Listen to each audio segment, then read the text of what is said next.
Shalom Aleichem, nous allons avoir le plaisir aujourd'hui ensemble de pouvoir étudier la page Mem Vav du traité Nedarim Be'ezrat Hashem Yitbarach. Nous avions vu au verso de la page Mem Hei une nouvelle Mishnah, début du 5e Perek. On parle là-bas de Shutafim, à savoir des associés. Reuven et Shimon ont un terrain en commun, et par la suite Reuven n'a pas le droit de profiter des biens de Shimon. Shimon également ne peut profiter des biens de Reuven. Ils ont fait en effet tous deux un vœu. Quel sera le digne dans ce cas-là?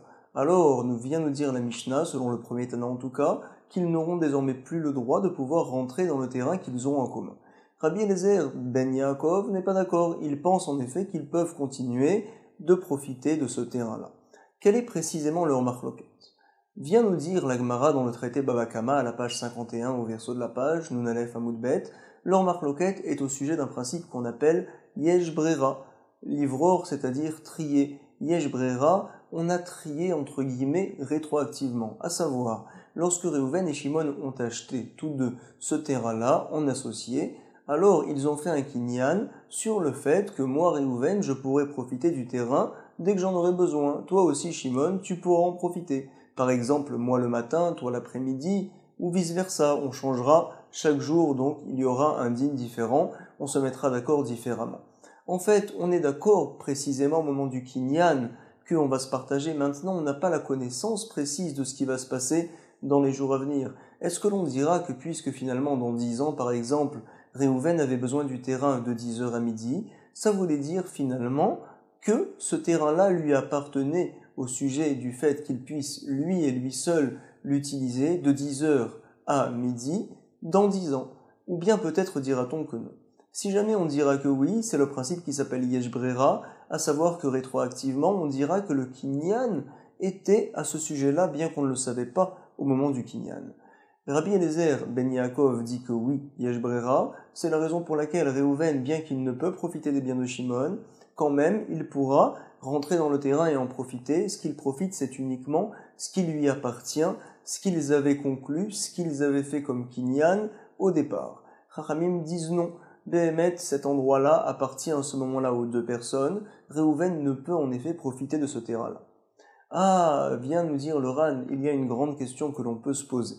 Je vous reprends jusqu'à présent le verso de la page Memhei. Il nous dit que l'on voit dans le traité Beitza, à la page Yud, que la halakha est fixée comme Ravoshaya. À savoir, dès que l'on parle d'un sujet Minatora, nous allons dire qu'il n'y a pas de Brera, nous sommes Mahmir. Lorsque l'on parle de sujet des Rabbanan, on va dire que oui, il y a Brera. Donc finalement ici, au sujet des Nedarim, au sujet des vœux, bien sûr les vœux, c'est Minatora, on devrait donc conclure qu'il n'y a pas de Brera. Finalement, Reuven et Shimon ne pourraient profiter de ce terrain-là. Par contre, nous allons voir par la suite que la halakha est fixée comme Rabbi Eliezer ben Yaakov, à savoir que oui, il y a une Brera au sujet des Nedarim, c'est une kushia que demande le Ran. 4 réponses sont rapportées par le Ran, on fait pour l'instant une chazara, mais ça fait du bien, c'est formidable, ça nous permet de retenir la page Memhei au passage. Tout d'abord, le Rabbeinu Tam vient nous donner la première réponse. À savoir, c'est vrai que d'habitude, lorsque l'on parle de sujet Minatora, on tient qu'il n'y a pas de Brera, mais ici, la raison pour laquelle ils peuvent profiter l'un l'autre de ce terrain, c'est tout simplement parce que l'on pense que Vitur, Mutar, Be, Nedarim, à savoir des choses que les gens en général ne sont pas makpid l'un l'autre. Par exemple, Reuven permet à Shimon de pouvoir rentrer dans son terrain, même dans sa maison des fois, pour prendre un raccourci. Alors donc, c'est la raison pour laquelle ce n'est pas interdit quand on fait un vœu. Les gens, quand ils font un vœu, ils ne s'interdisent pas des profits si simples, on va dire si pshutim. Ils s'interdisent des choses qui ont vraiment une valeur. C'est la raison pour laquelle nous tenons, c'est vrai la halakha comme Rabbi Eliezer ben Yaakov, mais pas selon sa svara, avec une autre svara, à savoir, ce n'est pas considéré comme un profit assez grand pour interdire à Reuven de profiter du terrain qu'il a en commun avec Shimon, pour également interdire à Shimon de profiter de ce terrain-là. Ri n'est pas d'accord, Rabbeinu Yitzhak vient nous dire, on le voit dans les mots du Ran, non. La raison pour laquelle on dit que c'est bon, comme quoi ils peuvent profiter de ce terrain-là, c'est vrai que nous tenons dans le traité Beitza, à la page la même traite que la halakha et comme Ravoshaya, à savoir qu'il y a Brera au sujet des Rabbanan, c'est vrai, mais nous tenons même plus que Ravoshaya, à savoir, il y a Brera non seulement sur des sujets des Rabbanan, mais même sur des sujets qui sont Minatora. C'est la raison pour laquelle ici, les Nedarim, c'est Minatora, quand même, ils peuvent profiter l'un l'autre de ce terrain-là. Comme ça nous rapporte Ri, mais le Ran va le repousser également. Il nous rapporte ensuite l'explication du Ramban, Rabbi Moshe, comme ça rapporte le Ran, à savoir, Behemet, ici on n'est pas obligé d'arriver au principe de Brera. Le terrain, puisqu'il m'appartient aussi à moi, je peux y rentrer sans aucun problème. Ça ne s'appelle pas que j'utilise les biens de mon ami. Mais Behemet, on doit savoir que le Ran a repoussé ça également. On voit clairement dans le traité Baba Kama que la marloquette à la page Nun Aleph est au sujet de Brera. C'est la raison pour laquelle il permet Rabbi Eliezer ben Yaakov. C'est une kushia, pour l'instant réponse, on n'en aura pas. Mais en tout cas, le Ran va nous donner une dernière explication. On va rester sur cette explication-là, à savoir quand est-ce que je dis qu'il n'y a pas de Brera sur des sujets Minatora, lorsque j'ai besoin de la Brera pour créer quelque chose, c'est-à-dire qu'il n'y a rien sans le principe de Brera. Par exemple, Vekatavla, c'est faire Kritut. Un homme, lorsqu'il veut divorcer sa femme, Chasve Shalom, il se doit d'écrire un get, Vekatavla, pour elle spécialement. Si par exemple monsieur est marié avec deux femmes qui s'appellent tous deux Léa, et donc il dit au moment où il écrit le get, voici que je remettrai ce papier-là à l'une des deux Léa, on verra laquelle va se comporter bien. Par la suite, il décide, ça sera pour la deuxième Léa, la première était gentille, on va la garder. Alors, est-ce que le get est bon? Dans ce cas-là, on dira qu'il n'y a pas de Brera. En effet, ce papier-là, cet acte de divorce n'avait aucune force tant qu'on n'utilisait pas le principe de Brera. Dans ce cas-là, ça ne marche pas. Par contre, au sujet de Nedarim ici, nous allons considérer Vaddaï que le terrain appartient à 50% à Réhouven, à 50% à Shimon. Simplement, le fait que le terrain de Réhouven soit hypothéqué quelque part à Shimon, à savoir qu'il se doit de laisser Shimon rentrer dans le terrain dès qu'il a besoin, cette hypothèque-là va sauter grâce au principe de Brera. Donc on voit le principe selon le Ran, que Brera on peut l'utiliser pour retirer, on va dire, un petit problème à quelque chose qui est déjà existant, à savoir le terrain appartient déjà à Réhouven, le shirboud qu'il a, l'hypothèque qu'il a par rapport à Shimon, grâce au principe de Brera, on pourra la faire sauter.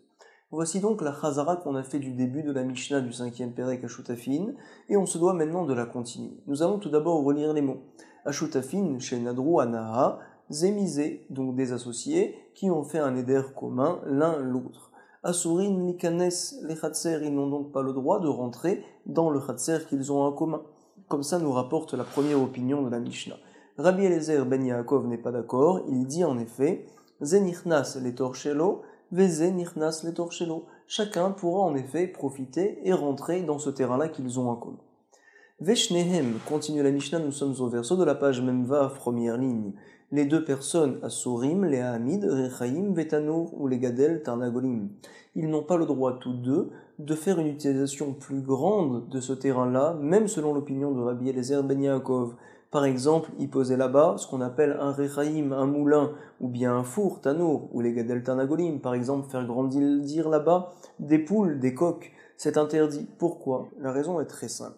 C'est-à-dire que finalement, Réhouven, pour pouvoir déposer là-bas un moulin ou bien pour hélisser son four, il est obligé de demander à ce que Shimon soit mévater quelque part. Il fasse l'ifnim mishoratadin, il abandonne quelque peu ses droits pour Réhouven, puisque Réhouven a besoin de faire une telle chose et de demander ça à Shimon, et puisqu'également il ne peut profiter des biens de Shimon, c'est la raison pour laquelle on va dire que c'est interdit. En effet, nous tenons dans la Mishnah ici comme l'opinion de Rabbi Eliezer, qu'on a vu au début du 4e Pérek, qui pense que Vitour est interdit pour les Modréana. Nous allons tout d'abord relire ça dans les mots. Veshnehem Asurim, ces deux personnes-là n'ont pas le droit, tous deux, les Hamid Rechaim, de mettre là-bas un Rechaim, un moulin, un four Tanour ou les Gadel Tarnagolim, également de faire grandir là-bas des coqs ou bien des poules. Continue la Mishnah et nous enseigne Aya Echad Mehem Moderana Mechavero. Si jamais il n'y a que Réhouven qui n'avait pas le droit de profiter de Shimon, quel sera le din dans ce cas-là? Loïkanes, les Ratser, bien sûr, il n'a pas le droit de rentrer dans le terrain qu'ils ont en commun. Il n'y a pas de tridouche. Rabbi Eliezer ben Yaakov, lui, va nous dire, bien sûr, sans aucun problème, tu peux y rentrer. Yachol hulo marlo, il peut lui dire, nous sommes à la 4e ligne, les torcheli anirnas, je rentre donc dans ma partie qui m'appartient dans ce terrain-là. Je ne prends rien de toi, ve'eni nirnas les torchelcha. Ça ne s'appelle pas que je rentre, en effet, dans ton domaine. Pour l'instant, nous n'avons pas de chidouche à cette deuxième partie de la Mishnah. Vient nous dire le Ran, ce qu'on veut surtout nous apprendre ici, c'est la suite qu'on voit tout de suite au milieu de la 5e ligne, Vekofin, et anoder limkor et trelko. La kouf, c'est-à-dire forcer. On va forcer en effet, et anoder, celui qui a fait le vœu, de vendre sa part qu'il a dans son terrain. Pourquoi? Nous explique le Ran. On sait très bien que lorsque Réhouven va voir son prochain Shimon qui rentre tout le temps dans le terrain et que lui, Réhouven, n'aura pas le droit d'en profiter, alors il sera tout simplement jaloux, nous dit le Ran. Par la suite, il risque même d'oublier qu'il a fait un vœu. On sait que la jalousie, ça retire un homme de ce monde-ci, nous disent les Chazal dans Pirkei Avot, à savoir Akina, Ta'ava ve Akavod, la jalousie, la Ta'ava, les envies Gashmi, les envies de ce monde-ci, et également le Kavod, quand on a envie de recevoir beaucoup de gloire, ça repousse un homme de ce monde-là. Certains expliquent, ça le repousse du monde futur, à savoir qu'il oublie les mitzvot. Une personne qui a de l'Akina, comme ici Réhouven, il va voir son ami Shimon qui profite de ce terrain-là et lui ne pourra pas en profiter. Il risque d'oublier son vœu et de laisser son monde futur pour plus tard, d'oublier complètement cette interdiction. Et donc, on lui dit, monsieur, avant de faire une telle chose, on te force à vendre ton terrain. Vekofin et anoder, limkor et relko. Bien sûr, c'est vadaï selon l'opinion de Chachamim. Selon Rabbi Eliezer ben Yaakov, en effet, Réhouven peut profiter de ce terrain-là sans aucun problème. La Mishnah va nous rapporter un troisième cas. Nous sommes à la 6e ligne, précisément du recto de la page Memvav, au 3e mot. Aya echad minashuk moder me echad mehem ana. Lorsque Réhouven et Shimon ont un terrain en commun, comme d'habitude, il y a une personne qui est au chouk, par exemple au marché, qui a donc des affaires avec Réhouven, et lui, cette personne-là, n'a pas le droit de profiter de Shimon, par exemple. Alors, est-ce qu'il pourra rentrer dans le Khatser, dans le terrain qu'ils ont en commun, ou pas? C'est ce que l'on va voir tout de suite. Aya echad minashuk, moder me echad mehem ana. Qu'est-ce qu'on lui dira selon Chachamim, bien sûr? Lo yikanes le Khatser. Il n'aura pas le droit de rentrer dans le Khatser. En effet, lorsqu'il rentrera dans le Khatser, il profitera bien sûr des biens de Réhouven, mais également de Shimon. Il n'a pas le droit de profiter de Shimon, il ne peut pas rentrer.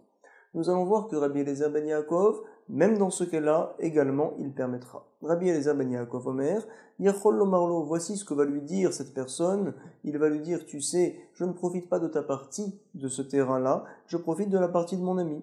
Yachol lo marlo, les tor shel chaverecha ani nichnas. Je rentre donc dans la partie qui appartient, qui est shayach à ton ami, et non pas la tienne. Veni nichnas les tor shelcha. Nous enseigne la Mishnah. Amoder ana mechavero veyashlo mechatz. Oh, Réhouven n'a pas le droit de profiter de Shimon. Shimon a un bain public qui lui appartient. Bien sûr, il n'a pas le droit de rentrer, Réhouven, dans ce bain public désormais. C'est interdit. Si par la suite, Shimon a loué ce bain public à quelqu'un d'autre, est-ce que l'on dira que finalement, il n'a pas le droit, Réhouven, d'y rentrer ou pas? Est-ce que l'on va considérer que du fait que le bain public a été loué, finalement il n'est plus quelque part à Shimon, Réhouven peut en profiter, ou bien non, il a encore sa main dessus? C'est ce que va nous dire la Mishnah, nous allons l'expliquer par la suite dans la Gemara. Amoder ana michavero veleshlo mechatz, ou beit abad, par exemple il a un beit abad pour écraser les olives, muskarin ba'ir, ils sont loués à la ville, à quelqu'un donc dans la ville qui gagne son argent avec ça. Im yesh lo bahen tfisat yad, si jamais il a encore tfisat yad, litfo c'est-à-dire attraper, yad c'est la main, il a encore sa main bien mise sur ce bien-là, par exemple sur le merchatz, à savoir qu'il touche des dividendes, il touche donc une partie des entrées chaque jour de ce bain public, par exemple. Alors on dira, Réhouven, tu ne peux rentrer dans le bain public. Assour. En baen tfisat yad, si jamais donc il n'a pas de tfisat yad, Shimon, sa location est une vraie location comme on verra par la suite, Moutar, dans ce cas-là, auquel cas Réhouven pourra oui rentrer dans le bain public, pourra oui utiliser le bet abad. On expliquera. Aomer lachavero konam lebetecha she'ani nichnas vesadecha she'ani lokeach. Nouveau cas nous rapporte la Mishnah. Si jamais Réhouven a dit à son ami, konam je considère comme un korban, à savoir que je m'interdis, sadecha ton champ, à savoir que je m'interdis, sadecha ton champ, au sujet d'y rentrer, tout simplement, ou bien ta maison au sujet de l'utiliser. Pardon. Ouais. La Mishnah nous rapporte un nouveau cas encore. Amoder ana mechavero veyesh lo mechatz. Excuse-moi, tu me le reconnais. Ouais. La Mishnah nous rapporte encore un nouveau cas. Aomer lachavero konam lebetecha shani nichnas. Quelqu'un qui dit à son ami, konam, voici que ta maison est pour moi comme un korban, comme une offrande, au sujet d'y rentrer. En effet, je n'aurai pas le droit d'y rentrer. Vesadecha également ton champ, il est pour moi comme une offrande au sujet de prendre des fruits de ce champ-là. Shani lokeach. Quel sera le dîme, bien sûr, tant que le champ, tant que le terrain appartient à son ami, il ne pourra l'utiliser. Si par la suite son ami vient à mourir, ou bien il vient à le vendre, Que nous dit la Mishnah? Il pourra, oui, en profiter. Pourquoi? Lorsque j'ai dit ton champ, je ne peux en profiter, ta maison, je ne peux en profiter. Tant que la maison est à toi, donc mon vœu fait que je ne peux pas en profiter. Par contre, lorsqu'elle sera vendue, je pourrai, oui, rentrer dans ta maison sans aucun problème. On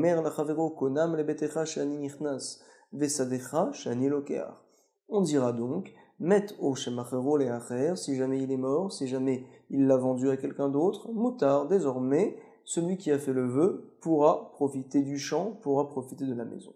Si par contre il a dit ça de manière différente, il a dit konam beitze she'ani nichnas, sadezu she'ani lokeach, met au machero leacher, si jamais il l'a vendu, si jamais il est mort le monsieur, alors dans ce cas-là on dira quand même le issour est encore là.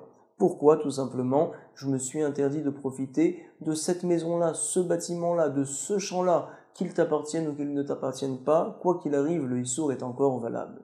Le Ran nous rapporte qu'au sujet de Néphila, au sujet du fait que la maison s'est détruite, le din sera précisément à l'inverse, à savoir, lorsque je dis je m'interdis de profiter de cette maison, à savoir ce bâtiment, si jamais il s'effondre et qu'il vient le reconstruire, je pourrais y rentrer. Par contre, si jamais j'ai dit je m'interdis de profiter de ta maison, à savoir ta maison, que ce soit celle-ci ou bien celle qui est reconstruite par la suite, je n'ai pas le droit d'en profiter. Comme ça nous rapporte le Ran. En tout cas, nous avons eu le plaisir de voir une Mishnah avec différents cas. L'Agmara, pour l'instant, va analyser ce qu'on avait dit au sujet des Nedarim qu'ont fait Réhouven et Shimon l'un l'autre. Selon Chachamim, en effet, ils ne peuvent rentrer dans le terrain qu'ils ont en commun. Ils ont demandé au Beth Midrash Benidro pligué. Peut-être uniquement lorsque Réhouven a fait le vœu, il s'est interdit de profiter de Shimon. Lorsque Shimon s'est interdit de profiter des biens de Réhouven.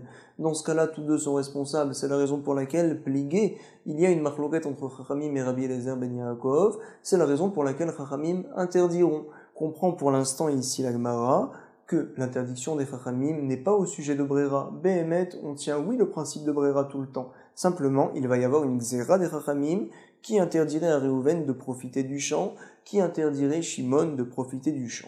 C'est du reste ce que nous fait savoir le Ran au tout début du verset de la page Memhe. Ici, donc, l'Agmara comprend encore une fois que la marloquette Chachamim et Rabbi Eliezer ben Yaakov n'est pas au sujet de Brera. Pas du tout, tout le monde tient le principe de Brera. Est-ce qu'il y a une Xéra des Chachamim qui interdirait Réhouven de profiter du champ qu'il a en commun avec Shimon, qui interdirait également Shimon de profiter de ce champ-là? Ibaeleu, Benidoro pligué. Par contre, Ediro et Edze, lorsque Réhouven a interdit à Shimon, et par la suite Shimon a interdit à Réhouven, finalement, aucun des deux n'est responsable. Réhouven, donc, a eu l'interdiction, mais ce n'est pas lui qui l'a formulé, c'est Shimon qui lui a interdit de profiter de ces biens-là. Auquel cas, peut-être dira-t-on qu'il n'y a pas de Xéra de Chachamim, en effet, ils peuvent donc profiter du terrain, que ce soit selon l'avis de Chachamim ou de Rabbi Eliezer ben Yaakov. On le relit encore une fois. Ibaeleu, Benidro pligué, Ediro Zeedze, Maï. Mi Amrinan, est-ce que l'on va dire Benidro ou des pligués, ils sont en marloquette lorsque Réhouven s'est interdit, lorsque Shimon s'est interdit à lui-même? Aval, Behediro Zeedze, par contre, lorsque Réhouven a interdit à Shimon, lorsque Shimon a interdit à Réhouven, Modou les Rabanan, Chachamim seront d'accord, les Rabbi Eliezer ben Yaakov. Pourquoi des Kianusim, Damou? Tout simplement, ils sont honnêtes, c'est un cas de force majeure, Réhouven n'y est pour rien, Shimon n'y est pour rien, donc on va leur permettre. Odilma, peut-être qu'on nous dit la Gemara, non. La Xéra de Chachamim aura lieu même dans ce cas-là. Afilou, Behediro, Zeedze, Pligé, Rabanan. Tashma, nous rapporte la Gemara 6 lignes avant la fin. Nous sommes au deuxième mot de la ligne. Viens et écoute. Il est enseigné en effet, dans la suite de la Mishnah, lorsque le vœu a été fait que par l'une des deux personnes. Et il est marqué là-bas, Aya echad mehem mudarana mechavero. Le Lachon Moudar, nous explique le Ran, parle de deux cas en général. Quand je dis Moudar, c'est-à-dire que Réhouven, qui est Moudar, s'interdit à Shimon. Et à savoir aussi également que Shimon lui a interdit. Le mot Moudar signifie deux cas particuliers. Donc on apprend d'ici qu'il n'y a pas de différence apparemment. Et dans les deux cas, Ramim pense en effet que Réhouven ne pourra profiter désormais des biens de Shimon. C'est la preuve que nous rapporte la Gemara, on le relit. Tashma, viens et écoute. Aya ichad mehen, moder ana mechavero. Et qu'est-ce que l'on dit là-bas? Veplige Rabanan, Chachamim sont Behemet, en effet, Cholek avec Rabbi Eliezer ben Yaakov. La Gemara va nous répondre non.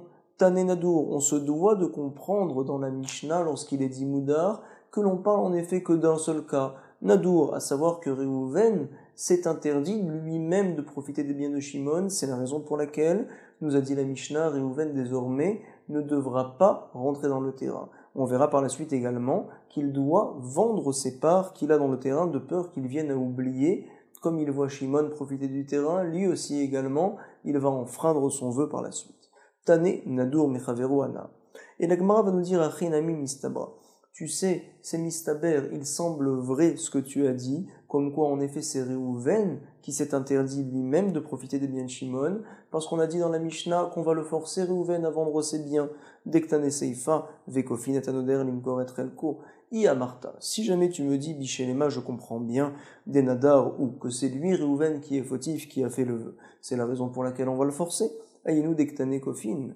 Par contre, et là, Martha de Adré, que c'est Shimon qui a interdit à Réhouven. Pourquoi va-t-on donc forcer Réhouven à vendre ses parts? Il n'y est pour rien, le pauvre. Donc, Behemet, nous confirmons que c'est Réhouven qui a fait le vœu. Nous explique le Roche, comme quoi c'est sûr également que ce n'est pas Shimon qui a interdit à Réhouven. Parce qu'auquel cas, lorsqu'il y a deux associés et que l'un n'aime plus l'autre, alors tout simplement, il va interdire à son prochain de profiter de ses biens, et finalement son prochain sera désormais obligé de vendre sa part qu'il a dans le domaine qu'ils ont en commun. C'est donc une Zvara qui n'est pas du tout acceptable. Donc la Gemara finalement nous dit, on parle ici, bien sûr, de Nadour, de Réhouven, qui s'est interdit de profiter des biens de Shimon. Donc nous n'avons pour l'instant pas de réponse à la question que la Gemara avait formulée. Amai Kofinoto. Ha Minas Anis. Va nous dire la Gemara. Amar Rabba, Amar Zeiri, et nous avons donc tourné la page, nous sommes au verso de la page Memvav. Machloket Sheyeshba Kede Chaluka. Nouveau cas. Tout d'abord, donc, on n'a pas répondu à la question. On se doit maintenant de savoir qu'il y a deux types de terrains. Il y a des terrains, lorsqu'on est associé, Réhouven et Shimon sont associés sur le terrain. Le terrain est grand, c'est ce qu'on appelle un sadé chez Yeshbodin Chaluka. Alors donc Réhouven peut forcer Din Torah Shimon à faire une séparation. Le terrain en effet est grand. Shimon, ça y est, je ne veux plus être associé avec toi. Il y a des terrains qui sont trop petits. Et dans ce cas-là, Réhouven ne peut forcer Shimon à faire une séparation. On se doit de savoir également, comme quoi lorsque l'on dira que Yesh Brera, il y a beaucoup plus de Zvara de dire Yesh Brera lorsque l'on parle en effet d'un petit terrain, puisque lorsque je fais un kinyan avec Shimon, je sais très bien que ce terrain-là ne sera jamais séparé tant que les deux ne voudront pas, et donc finalement on peut dire que l'on s'est engagé pour plus tard à ce que presque tout le temps, une partie du terrain soit à moi, une partie sera à toi, moi de 10h à midi, toi de midi à 14h par exemple. Donc il y a une grande zvara de dire que oui, Yesh Brera, de dire que oui, Behemet, ils pourront partager ce terrain-là. Donc dans ce cas-là, va nous dire la Gemara, Machloket chez Yeshba Kede Chaluka, Aval Enba Kede Chaluka, Divrei Akol Mutar. Pense pour l'instant la Gemara, c'est Rabat qui dit ça au nom de Zéhiri, que toute la marloquette en effet entre les deux Tanaïm. Chachamim, pourquoi disent-ils que c'est interdit de rentrer dans le terrain commun? Parce qu'on parle en effet d'un grand terrain qui par la suite peut être facilement séparé. C'est la raison pour laquelle Midé Rabbanan en tout cas, on dira que le principe de Brera, on aura du mal ici à l'utiliser, parce que finalement quand Réhouven et Shimon ont fait le Kinyan 10 ans avant, ils ne savaient pas peut-être que plus tard Réhouven forcera Shimon à faire une séparation, ou bien l'inverse. Dans ce cas-là, il y a une marloquette. Par contre, lorsque l'on parle d'un petit terrain, tout le monde sera d'accord qu'ils pourront continuer à profiter du terrain. En effet, on dira le principe de Brera. Comme ça tient un rabat au nom de Zéhiri. On va tout d'abord relire la Gemara. Marloquette chez Yeshba Kede Chaluka. Aval Enba Kede Chaluka. Lachlok Lechalek séparé. Divrei Akol Mutar. Tout le monde est d'accord qu'on peut profiter du terrain.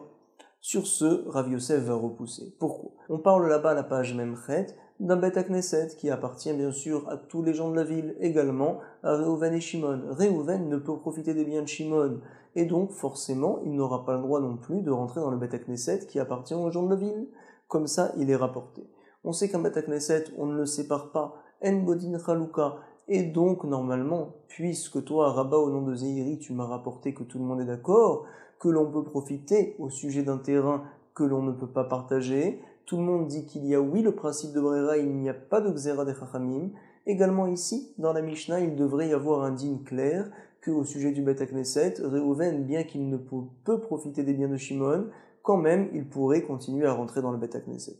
Pourquoi donc est-il enseigné dans la Mishnah là-bas que Réhouven désormais ne pourra rentrer dans le Beth Knesset qui appartient aux gens de la ville? C'est la question de Rav Yosef. Amarle, Rav Yosef. Haré, voici que Beth Knesset, Dekemishen Bokede Chaluka, c'est comme un Khatser, un terrain que l'on ne peut partager, bien sûr. Vetnan, et il est enseigné dans la Mishnah, nous sommes au milieu de la 4e ligne, Shneem Asurim, Réhouven et Shimon, qui ne peuvent profiter l'un de l'autre, en effet, n'ont pas le droit désormais de rentrer dans ce terrain-là. Bedavar, Shelotaïr, toutes les choses qui appartiennent à toute la ville comme le Beth Knesset, ils ne peuvent les utiliser. Rav Yosef donc va expliquer la machloket entre Rabbi Eliezer ben Yaakov et Chachamim différemment. À savoir, on pourrait très bien dire que leur machloket est dans tous les terrains, qu'ils soient grands ou qu'ils soient petits. Mais on a dans le chasse, on le retrouve souvent, un principe qui s'appelle les afouché machloket, l'omafshinan, à savoir, on ne fait pas grandir les machlokot. Lorsque l'on voit une machloket, on essaye au maximum de la restreindre. Et là aussi également, puisque l'on a une preuve qu'il n'y a pas de machloket au sujet de petits terrains, nous allons dire que la machloket est uniquement au sujet des grands terrains. Comme ça va nous dire Rav Yosef. Et donc nous dit la Gemara à la 5e ligne, et là Amar Rav Yosef, Amar Zeiri, machloket, shen ba kede chaluka. La machloket entre Rabbi Eliezer ben Yaakov et Chachamim est uniquement lorsque l'on parle de petits terrains que l'on ne sépare pas par la suite. Dans ce cas-là, qu'est-ce que nous allons dire? Selon Rabbi Eliezer ben Yaakov, il y a oui en effet le principe de Brera. Par contre, lorsque l'on parlera de grands terrains qui peuvent facilement être séparés, tout le monde sera d'accord qu'il y a une xéra des Chachamim qui dira qu'ils n'auront pas le droit de profiter du terrain. En effet, le principe de Brera n'est pas dans ce cas-là très clair, puisque finalement plus tard, peut-être qu'ils viendront à se séparer. Comme ça nous rapporte Rav Yosef. Et là, Rav Yosef Amar Zeiri, Machloket Shen Ba Kede Chaluka, Aval Yesh Ba Kede Chaluka, Divrei Akol Asso. Parfait. Nous avons jusqu'à présent rapporté, expliqué la machloket entre Ramim et Rabbi Eliezer ben Yaakov, comme qui nous allons tenir la halacha, se demande la Gemara, Amar Avuna, halacha qui est Rabbi Eliezer ben Yaakov. Et également nous a enseigné Rabbi Elazar, la halacha va comme Rabbi Elazar ben Yaakov. Comment est-ce possible une telle chose? En général, halacha qui rabim, lorsqu'on a rabim, yachid ve rabim, halacha qui rabim.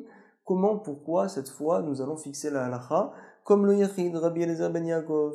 On se doit de connaître une Gemara qu'on avait vue précédemment, qui se trouve à la page Samer Vav, au verso, et là-bas il est dit, tu sais, comme quoi Rabbi Eliezer ben Yaakov, Kav Venaki, il est léger, à savoir il ne parle pas souvent dans les Mishnayot, c'est vrai, Venaki, mais il est propre, à savoir dès qu'il parle, on fixe la halakha comme lui, et nous enseigne Rashi, tout le temps c'est pareil, même apparemment, lorsque les Chachamim, tous sont cholek avec lui, comme ça nous dit Rashi. À tel point que le Mitzpe Etan, qui est un grand Acharon, demande la question pourquoi la Gemara ici nous précise que la halacha va comme lui. En effet, dans le traité Hérouvine, on a donné un klal qui nous dit toujours la halacha va comme lui. Il nous répond quelque chose de formidable. On sait comme quoi, lorsqu'il y a machloket ve'achar karstam, à savoir lorsqu'on apporte deux avis différents, et par la suite dans une autre Mishnah, on apporte un seul des deux avis, ça veut dire que la halacha est fixée comme cet avis-là qui est rapporté Bestam par la suite. Ici aussi également, nous avons la machloket Rachamim Rabbi Eliezer ben Yaakov, et par la suite, on nous dira que le Beth Knesset, donc qui appartient aux gens de la ville, Shimon et Réhouven en effet ne pourront y rentrer, comme l'opinion des Chachamim, à savoir machloket be'achar karstam. Nous aurions dû fixer la halacha comme Chachamim, c'est la raison pour laquelle ici la Gemara a besoin de me faire savoir non. Nous fixerons quand même la halacha comme Rabbi Eliezer ben Yaakov. Le fait que Rabbi Eliezer ben Yaakov, Kav Venaki, c'est une raison qui nous fera dire que Behemet, ils pourront rentrer dans le terrain, ils pourront en profiter, la halacha est en effet comme lui. Parfait. Nous sommes donc 5 lignes avant la fin du verso de la page Memvav. On avait dit également dans la Mishnah, Amodei Rana Michavero, Veyeshlo Sham Mechatz, lorsque Réhouven n'a pas le droit de profiter des biens de Shimon, et Shimon a un bain public, alors Réhouven en effet ne pourra y rentrer. Mais si jamais Shimon a loué ce bain public-là, alors auquel cas Réhouven devra se demander, est-ce que Shimon a encore une tfisatiad? Est-ce qu'il gagne encore de l'argent quotidiennement en fonction des rentrées de ce bain public-là? Auquel cas il n'aura pas le droit, Réhouven, de rentrer dans le bain public. Par contre, si Shimon n'encaisse pas spécialement d'argent sur les rentrées quotidiennes de ce bain public, tout simplement, il loue apparemment le bain public, alors donc on considère finalement que ce terrain-là n'est plus vraiment à Shimon, il est au locataire, Réhouven, auquel cas pourra y rentrer. La Gemara va nous dire Vekamat Fisatiad, qu'est-ce que l'on considère comme la main mise, à savoir quand est-ce que l'on dira que Shimon a encore sa main sur le terrain. Amar Rav Nachman, les Mechetza, par exemple, lorsqu'il encaisse la moitié des revenus quotidiens, les chaliches ou la revia, un tiers ou ne serait-ce qu'un quart. Par contre, moins que ça, c'est batel, c'est annulé, on ne considère pas qu'il a sa main prise sur le Bet Amechad, Réhouven pourra en profiter. Aval Bebatsir, Abaye n'est pas d'accord, peu importe, même s'il ne gagne qu'un dixième, finalement, puisqu'il reçoit des dividendes, il reçoit une partie des entrées quotidiennes de ce bain public, ça continue quelque part à lui appartenir, Réhouven ne pourra y rentrer. Vient nous dire Abaye, Afilou Bebatsir Assour, Batsir c'est-à-dire moins, et Chidame dans quel cas parle-t-on d'écharé où l'on dit que c'est permis, Demekabel Taska, c'est-à-dire uniquement lorsque Shimon ne reçoit en tout et pour tout qu'une location, à savoir mensuelle ou bien pour toute l'année, de ce bain public-là, et donc il n'a pas vraiment de part dans le bain public, on considère plus quelque part qu'il est comme lui. En tout cas, nous allons lire un Ran qui est très important. Nous allons lire en effet les paroles du Rashba qui se trouvent dans les Dapé Haran, dans les mots du Ran, précisément à la 18e grande ligne du Ran, on va le lire ensemble, Vekatarva Rashba, de qui amrinan de Beshen lo baen tfissa. Quand est-ce que l'on dit que lorsque Shimon n'a plus sa main finalement sur ce bain public, alors désormais Réhouven aura le droit de pouvoir y rentrer, de pouvoir en profiter, Moutar, Dafka Keshayu Muskarin Gvar, précisément dans quel cas, lorsqu'au moment où Réhouven a fait le vœu, le terrain était déjà loué par Shimon, le bain public était déjà loué, donc finalement le Issour n'a pu se poser sur ce bain public-là parce qu'il n'appartient pas réellement encore à Shimon. Ah, par contre, Aval, Iskiran, Leachar, Miken, si jamais le vœu a été fait par Réhouven et par la suite, Shimon a loué ce bain public-là, puisque le vœu a pu se poser, le bain en public en effet appartenait vraiment à Shimon lorsque Réhouven a fait son vœu, ce Issour-là ne pourra être retiré par la suite lorsque Shimon louera son terrain. En effet, on ne considère pas vraiment que Shimon s'est retiré de ce bien-là pour annuler l'interdiction qui était posée au départ. Comme ça nous rapporte le Rashba. Nous devrions savoir que le Ritva n'est pas d'accord. Quoi qu'il arrive, même si au moment où Réhouven a fait le vœu, le terrain, le Mechatz n'était pas encore loué par Shimon, puisque par la suite Shimon a décidé de louer son terrain, on considérera Béhémet que le terrain n'est plus à lui quelque part, à savoir que Réhouven pourra en profiter. Voici la marloquette entre le Ritva et le Rashva dans les mots de la Gemara. On a vu tout d'abord un grand principe. Lorsque Réhouven ne peut profiter des biens de Shimon, c'est vrai. Mais si Shimon vient louer ses biens, Réhouven pourra en effet en profiter. Comme ça nous avait rapporté la Gemara. On parle bien sûr dans un cas où Shimon n'a plus de Tfisatiad. Nous avons également posé une question, nous n'avons pas de réponse. Est-ce que l'on dira que Chamim pense que Réhouven ne peut rentrer dans le terrain qu'il a en commun avec Shimon uniquement dans un cas où Réhouven est responsable et quelque part il a fait lui-même le vœu, ou bien peut-être même dans un cas où Shimon lui a interdit, Réhouven n'est pas responsable, quand même on devrait interdire Midei Rabanan à Réhouven de rentrer dans ce terrain-là. Nous avions vu également au verso de la page Memvav que la Gemara nous avait rapporté que la halakha était fixée comme Rabbi Eliezer ben Yaakov, à savoir qu'ils pourront continuer tous deux à profiter de ce terrain-là. Baruch Hashem, nous avons vu beaucoup de choses. Je vous laisse vous réviser cette page-là et j'espère Bezrat Hashem dans le prochain enregistrement que l'on pourra travailler dans les mots. Kol Tuv Be'atzlacha.